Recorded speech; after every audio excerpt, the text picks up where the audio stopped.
हमने एक robotics lab भी अपने स्कूल में एस्टैब्लिश कर दिया है। फोकस ये रहता है कि हम वर्टिकल ग्रोथ पे भी काम करें और फिर हॉरिजॉन्टल ग्रोथ पे भी काम करें। 9 से ही शुरू कर देते हैं बच्चों की करियर काउंसलिंग करना कि एक्चुअल बच्चे की चॉइस क्या है। We want to be that people जो जब बच्चा कहे कि मुझे स्कूल जाना है। जी हाँ, बिल्कुल। पार्ट 1 में आपने काफी कुछ जाना कि समर स्टडी हॉल में किस तरह से बच्चों को ट्रेन किया जाता है। अब बात करते हैं पार्ट 2 की।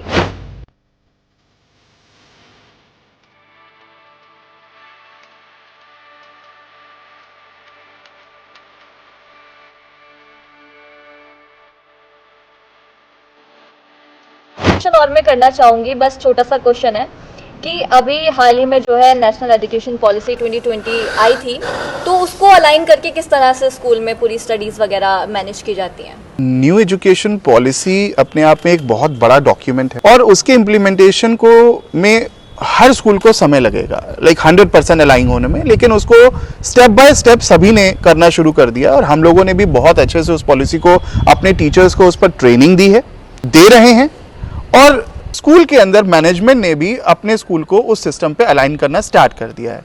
फॉर एग्जाम्पल, इंटरेक्टिव एजुकेशन की बात सर ने अभी बोली।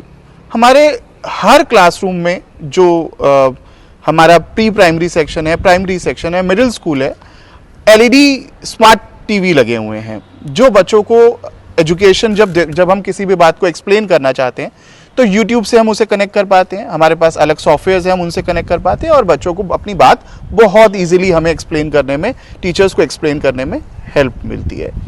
इसके साथ साथ जो चीज़ें बदल रही हैं, कैसे बदल रही हैं, बाल वाटिका है, हमारा प्री प्राइमरी सेक्शन है, हम बैगलेस डेज बच्चों के लिए लेके आ रहे हैं, हम बच्चों के लिए एस्ट्रोनॉमी क्लासेस लेके आ रहे हैं।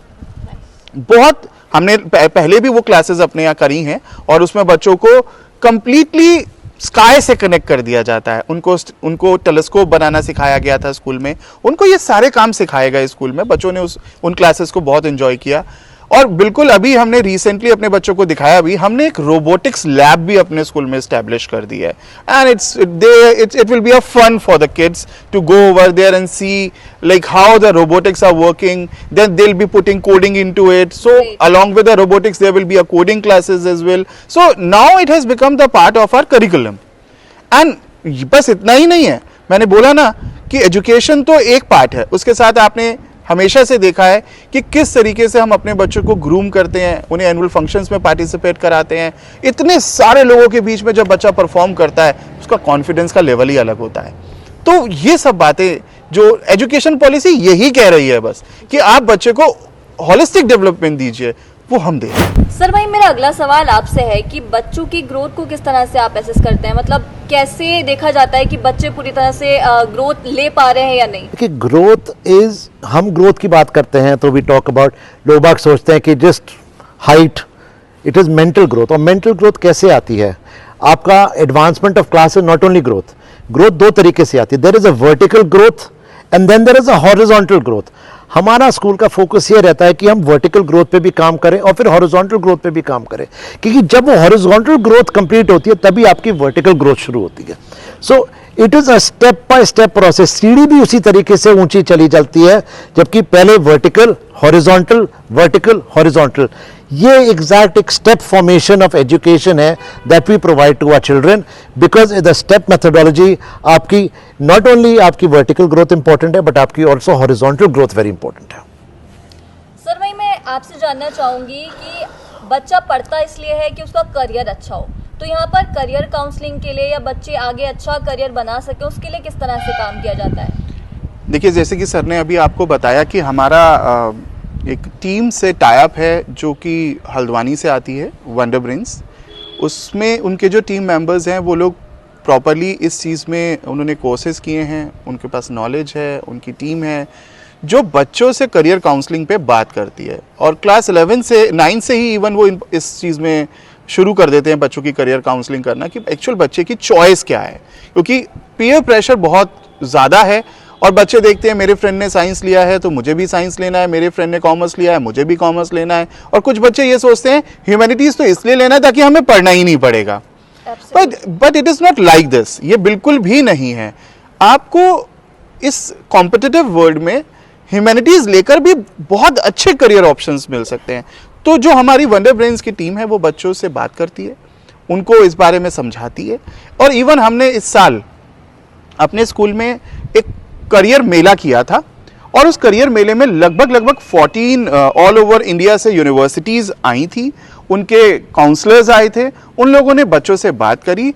हमने क्लास 8 ऑनवर्ड्स अपने बच्चों को चांस दिया कि वो उन काउंसलर्स के पास जाएं, उनसे पूछें, एक्सप्लोर करें कि क्या नए कोर्सेज हैं, वो किस तरीके से उन कोर्सेज में एडमिशन ले सकते हैं, उसके लिए मिनिमम क्वालिफिकेशन क्या है। इस बारे में उन्होंने बच्चों ने बहुत अच्छे से बात करी।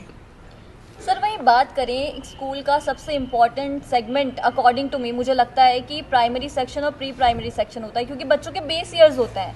लेकिन उस टाइम पर बच्चों को ट्रेन करना आई गेस बहुत मुश्किल होता है कि बच्चे किस तरह से जो है इतना उनका बेस स्ट्रांग हो जाए और उनका मन लगे पढ़ाई में कि आगे तक की उनकी जो एजुकेशन है वो अच्छी हो जाए। तो उसको किस तरह से आप लोग देखते हैं? देखिए, इसमें सबसे इम्पोर्टेंट जो चीज़ होती है, जो एक प्लेवे मेथड है, हम लोग सब बात करते हैं, प्लेवे मेथड इज सेकेंडरी। सबसे पहले हमें जो इम्पोर्टेंस है बच्चे की, जो उसको स्कूल आना अच्छा लगना चाहिए। हम we want to be that people जो जब बच्चा कहे कि मुझे स्कूल जाना है। जैसे मैं आपको एक सिंपल एक एग्जांपल देंगे। मेरे पास एक पेरेंट आया, जो जब उसका बच्चा सोता नहीं है रात को, वो कहता मैं कल स्कूल नहीं भेजूंगा, तो वो पेरेंट, तो बच्चा कहता नहीं I am going to sleep. So ये पता, जब ये पेरेंट ने मेरे को ये बताया और ये हमको बताया ये वाली बात, मतलब कहीं ना कहीं अंदर से हुआ कि ठीक है, हम we are moving in the right direction. Because बच्चे को सबसे पहले तो स्कूल आना पसंद होना चाहिए, और अगर वो छोटी लेवल पे आपका वो स्कूल आना उसको अच्छा नहीं लगेगा, उसको वहाँ पे बर्डन लगे, तो वो आगे जब वो 9th 10th 11th 12th जब board result and senior classes में पहुँचेगा, तब maybe we may not be able to do justice to providing a quality education to him. But that is why that playway method, interaction with teachers, the fun method of learning कि आप सीखिए and enjoy school, that is a major motive of the junior school की enjoy as well as studies.